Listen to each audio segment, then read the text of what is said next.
Hi guys, hope you all are doing well. This is Radhika here again. So this video is how to recognize an underdeveloped ego and how to remedy it, how to kind of make your ego come up to a balanced state.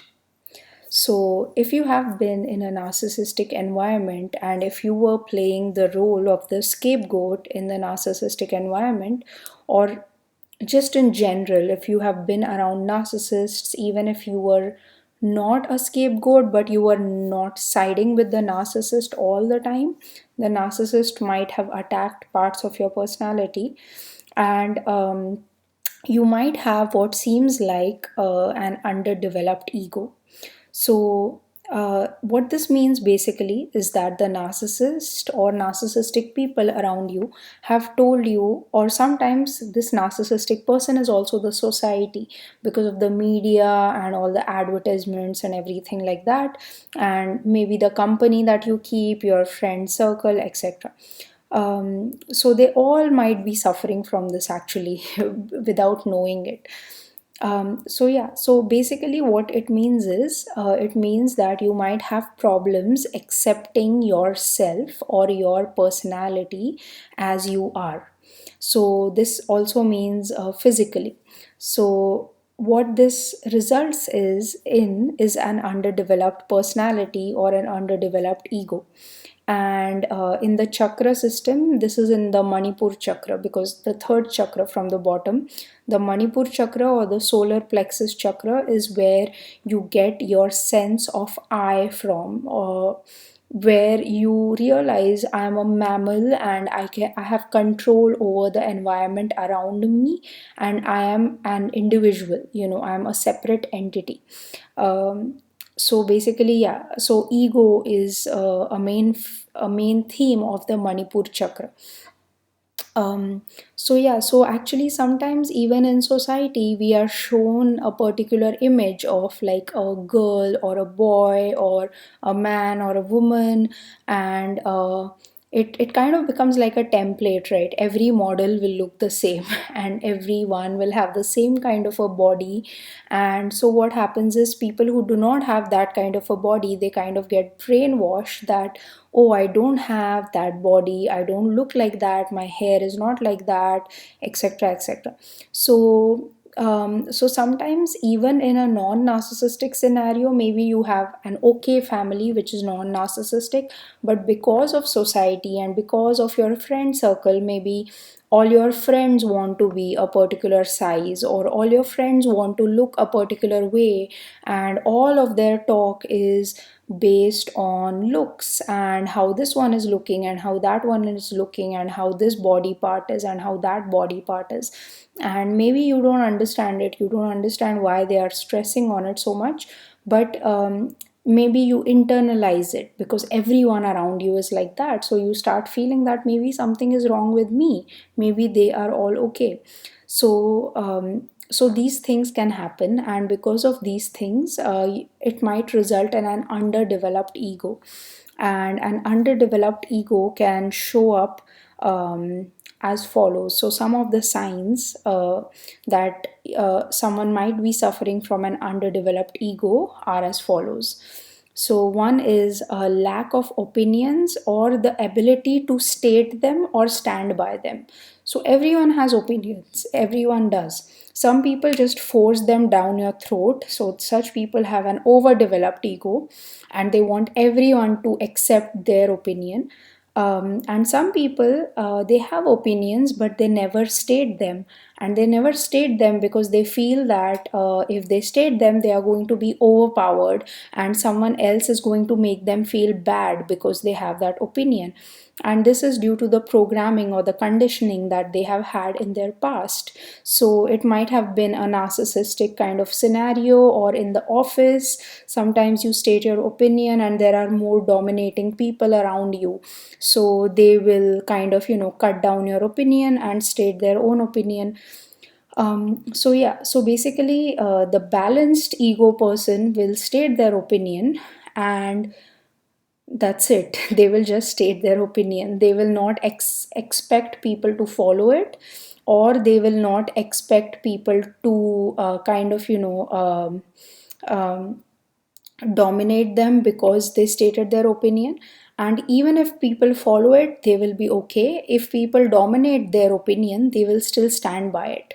So that's the sign of a developed, balanced ego, which is not overdeveloped and which is not underdeveloped. So yeah, that's one sign. The other one is lack of critical thinking and the tendency to simply follow.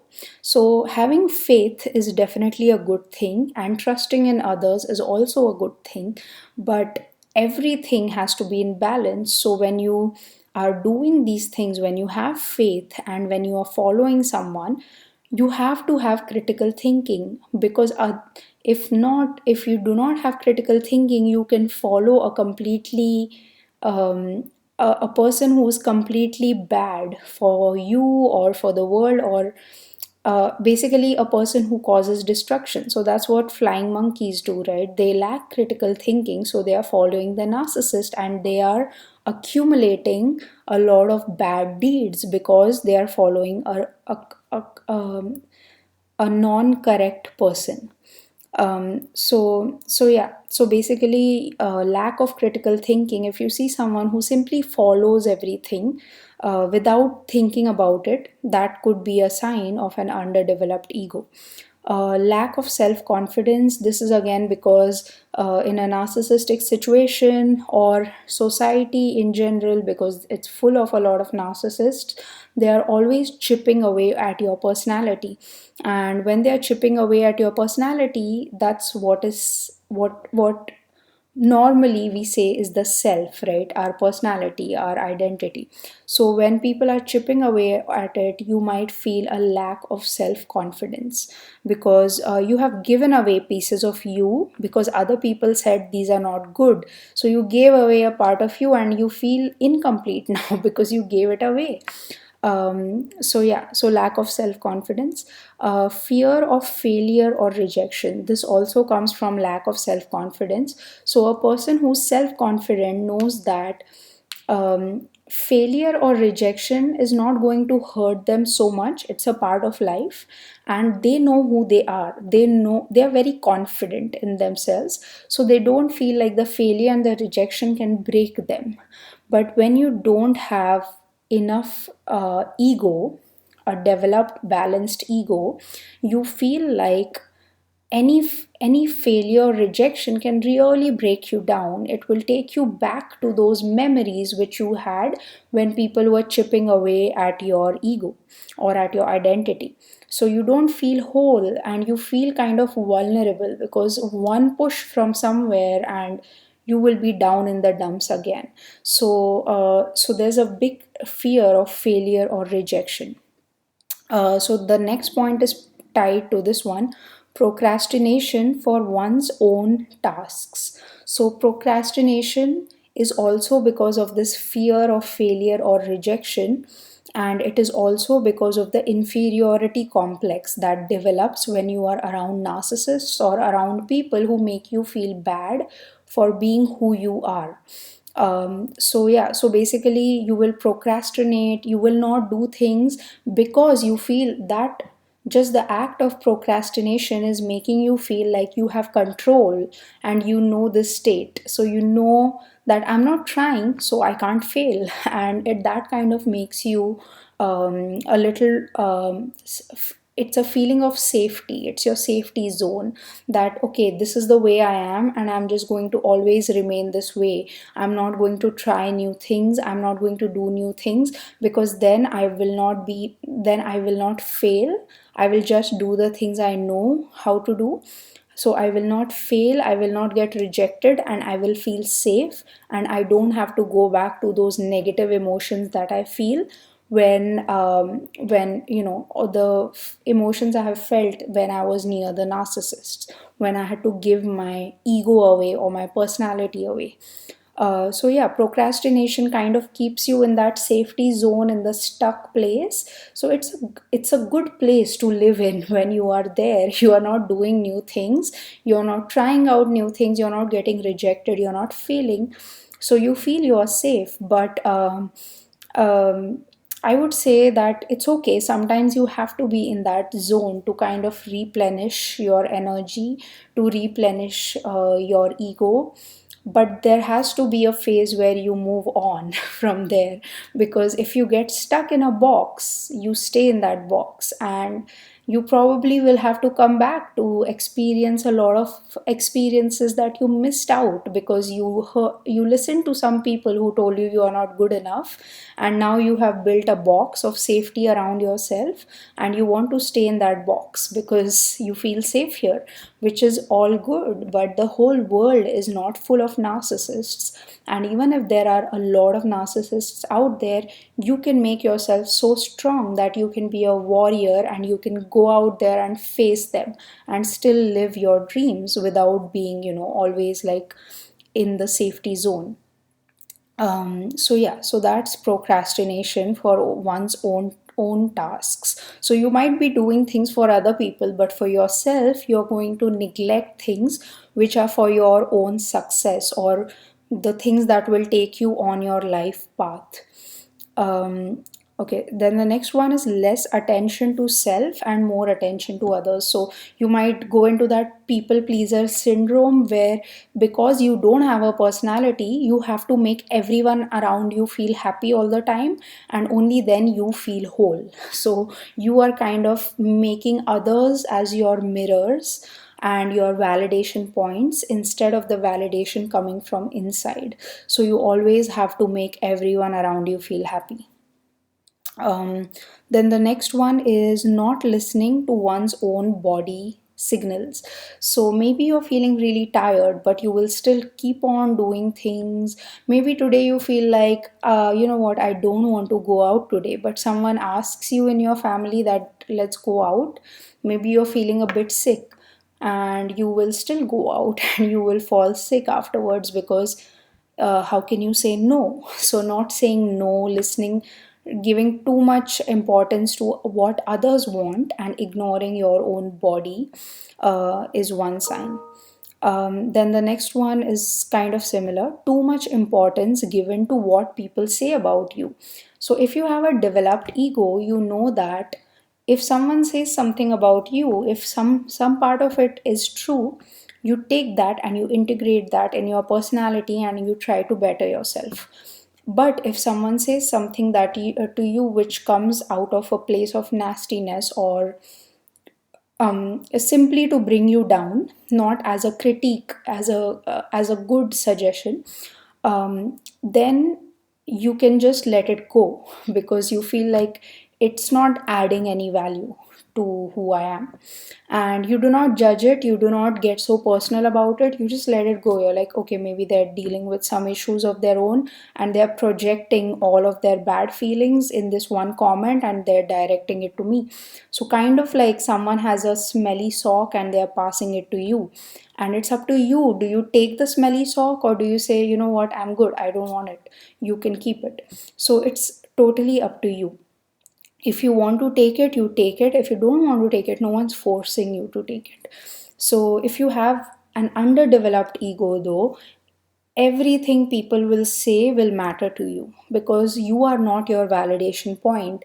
Your validation point are all the people around you, or all the people who matter to you.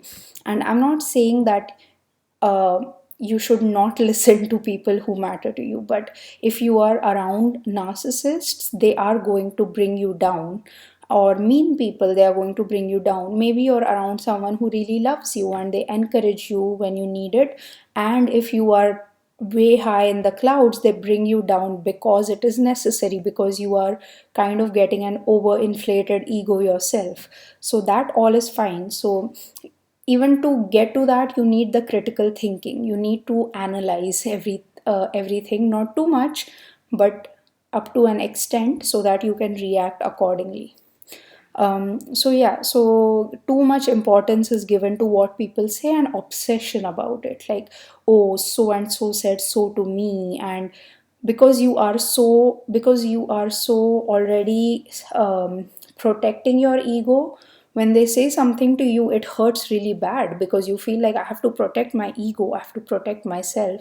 But when you know that no matter what they say to you, you are going to be you, it doesn't really matter what they say. That is a point of view of a very balanced ego. And we can all get to that point of having a very, very balanced ego. Then the next one is lack of inspiration, interest, and just agreeing to live a very robotic life, just kind of waiting for death to happen. So I'm not saying this is a bad thing. A lot of people live this way, but it is definitely a way of living which limits your potential. And if you are okay with living your limiting your potential, then this way of living is completely acceptable. But if you are a very young person and you see these things in young people, they have just lost inspiration. They just live a robotic life. So you kind of feel sad for it, but it's fine. If it's their life, they can lead it this way. But if you don't want to, if you feel like, why am I lacking inspiration? And if you get irritated at your robotic life, or if you don't want to have this feeling that, oh, I'm just waiting for my death, and you want to really experience everything in life, then you can recognize that this might be coming from an underdeveloped ego, and how do I kind of remedy that. Then the next one is negative self talk. So always talking down to yourself, because probably that is what your surroundings have uh, done in the past, and you have just taken that on as a habit, that I have to talk down to myself. Then the next thing is jealousy if someone else does something better. So jealousy always stems from an inferiority complex. People who are superior always look down on others, and people who feel inferior are always looking up and feeling everyone else has such a better life than me. So they are always feeling jealous of almost everyone around them. And this also comes from an inferiority complex, because someone made you feel bad for some parts of your personality, and you have stuck with that point of view, and you have kind of internalized it, and now you also agree with them that you are not good enough. So you have taken on that inferiority complex and you are living with it. So inferiority complex also has fear associated with it, because you feel inferior. Fear is already kind of an inferior, but you feel fear to do things because you feel like you will fail, or you will get rejected.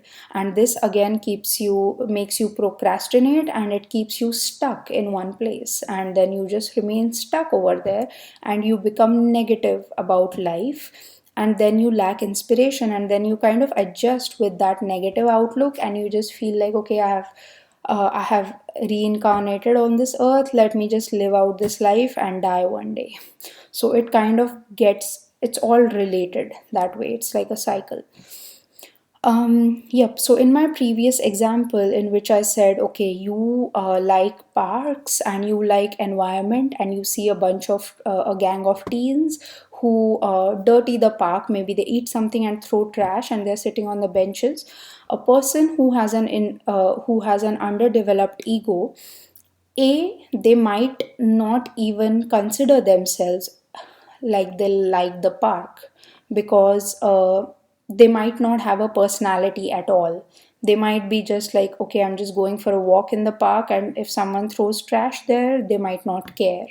They might say, okay, whatever, I don't care, because they don't take that as part of their personality, that we have to keep the park beautiful.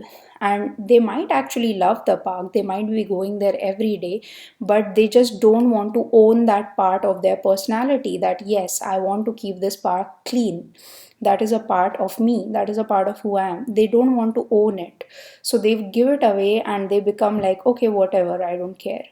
And that's also a coping mechanism, because they have so much complex that they cannot take a stand, they cannot say that don't throw trash in this park, or they cannot simply go and pick it up because they feel like the teens might tease them while they're doing it. So yeah, that is one thing. Or the other thing is, they know that they love the park, but yeah, they won't go, and they won't have the courage to either pick it up. I don't even want to say the word courage, it's not like, um basically they have courage, they just don't know it yet. Everyone has courage in them. And it's just that because they have agreed so much with people who have told them that they are a particular way, they feel like they lack courage. And usually this is the narcissists who will tell you that, oh, you're such a coward. And usually they tell it to people who are actually good people who listen to them. And the way they pay back to these people is that they say that, oh, you're a coward, you can't do this, you can't stand up for yourself, and things like that. So actually these are really nice people, but they have an underdeveloped ego. The moment they reach balance in their ego, they will start doing their life purpose right away. So yeah, so basically, this person might not even go and pick up the trash and throw it, because they feel fearful that maybe something will happen.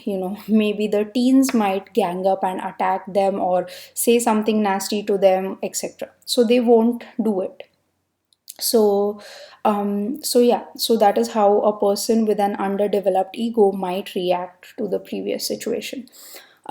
So yeah, how to remedy this? Because none of us want to kind of, if you want to live life with an underdeveloped ego, again, it's your choice. If you want to live life with an overdeveloped ego, again, it's your choice. But I just have some remedies here. If you have an underdeveloped ego, how do you remedy it? So the first thing is, accept yourself for who you are, and accept yourself completely, with all your so called flaws, or all your so called limitations, whatever you feel. Forget what people said. You think what you feel about yourself, and love yourself completely. All the good parts, all the bad parts, all the in between parts, whatever it is, just love yourself completely. And that's what self love is. And I have some videos on self love, so if you want some practical tips, those videos have some practical tips on how you can develop a practice of self love, which is like a lifelong thing that you will have to follow. But I guess once you are in your adulthood, and once you realize these things, and once you get it, you just get it, then you don't have to, like, completely all the time do all those steps. But yeah, if you do it for a month or two and you completely find yourself who you are, then you don't have to continue doing them, but you might just do it because it might be healthier for your body and your spirit and your mind. Then the second point is, give up the need to be validated by other people, whoever it is, whoever, your son, your daughter, your husband, your wife, your parents, your boss, whoever, your cat, your dog. No one should be should have to validate you. No one. The fact that you exist here in this world today is a good enough validation that you are needed. No one else has to tell you that. The very fact that you exist means that you were needed, you are needed, and that is why you are still existing. If you were not needed, then you would not exist. So no one has to validate you. And I know in society we feel like we have to validate each other, but no one can understand you like you understand yourself. And so many times even we don't understand ourselves. So it's a very it's a very heavy ask to ask someone else to understand you. So the best effort that we can do is to understand ourselves completely and validate ourselves completely. Don't put that kind of what do you say, uh, don't put that responsibility on someone else. You take that responsibility in your own hands, that I am going to validate myself. So yeah, then you won't need anyone's approval for anything, because you are the one who's approving everything you're doing or disapproving anything that you're doing. So you have to be your own mirror. You have to see yourself for who you are. And then once you start doing that as a practice, whatever people say about you will not matter, because you know who you are. Once you know something, it does not matter, right? So say, this knife is orange, right? I know that. If someone else comes to me and says this knife is green, I will say, okay, it won't matter to me because I know it is orange. And if I have an overdeveloped ego, I'm going to argue with them to death that no, this is green, or sorry, oh, this is orange. And if I have an underdeveloped ego, I will say, okay, I agree with you, this is green, or maybe I don't say anything. But if I have a balanced ego, I might say, oh, you think it's green? I think it's orange. And that's it. I have stated my opinion. I don't have to, beat them to death to agree with me, or I don't have to, like, agree with them because they are saying a different thing. So we can all exist in this space where we all are ourselves completely. But yeah, with narcissists, that's not possible. But yeah, the aim is for everyone to get like a balanced ego. Anyways, I digressed a lot. So yeah, the third point is pick up all the things that you love to do and start doing them again. So if you have been in a narcissistic scenario again, maybe you liked something, you liked singing and they always criticized your singing, or you liked say writing and they always criticized your writing, or say you liked being a vegetarian and they were all meat eaters, so they would always taunt you and tease you, and then you gave up and started eating meat. So what I would say is, all those parts of your personality that you threw away in the process, pick them up one by one back again and start doing those things. And don't do those things to show anyone anything, or to get their approval or get anyone's approval. Do them or for money or things like that. Do them for yourself, and that will make you happy. If you put other pressures on it, that oh, I have to be popular now in the thing that I'm doing, no one has to be popular in anything. That is also a construct that the society always puts on everything. Oh, how many views do you have? Oh, how many subscribers do you have? You don't need to get into all those things. Do what you want to do. Don't you don't have to engage in all these things. And it's okay, people will always ask you such things, and they ask you such things because they are still under the what do you say, they are still living by these standards, that how popular is this, how unpopular is this, how many people like it, how many people don't like it. It should not matter. If you find this content interesting, you watch it. If you don't, it's not meant for you. So if you look at everything from that point of view, that I'm going to do this because I like doing this, then life will become a lot simpler. When you separate out all the noise from what you like to do, it will make what you like to do a lot more enjoyable. Then the fourth point is be out in nature. So in nature, you have a lot of examples, like you have trees, you have grass. Nature is how it is. It does not cater to people, and we are trying to muck with nature as well, all the GMO stuff and all the hybrid stuff. And we are just trying to, I mean, hybridization happens in nature too, naturally. But what I'm saying is, we are also trying to muck with that, trying to control it, which we will not be able to on a large scale, probably. I don't know. But yeah, we should not Basically, in nature, we see that nature is the way it is and it does not care who thinks what about it. A tree is not going to care if you like it or not. When the time is right, it's going to bloom. When the time is it's fall, it's going to shed its leaves. It doesn't care that, oh, the humans are getting so upset that all my leaves are down and now they have to, kind of blow them away. The tree doesn't care. The tree is going to do what it does. So yeah, nature has a lot of things that we can learn from. And then the last thing is keep the focus on your own mind, body, spirit complex. Leave out all the narcissists, all the non narcissists, everyone. Eat good food, do some exercise, meditate, and love yourself. And I have a lot of self love videos, so you can check them out. And I hope this helps you, and I hope you are able to reach a balanced, developed state of ego. And please do like, subscribe, comment, and share these videos. And I wish you all a lot of love and a lot of light. Thanks. Bye.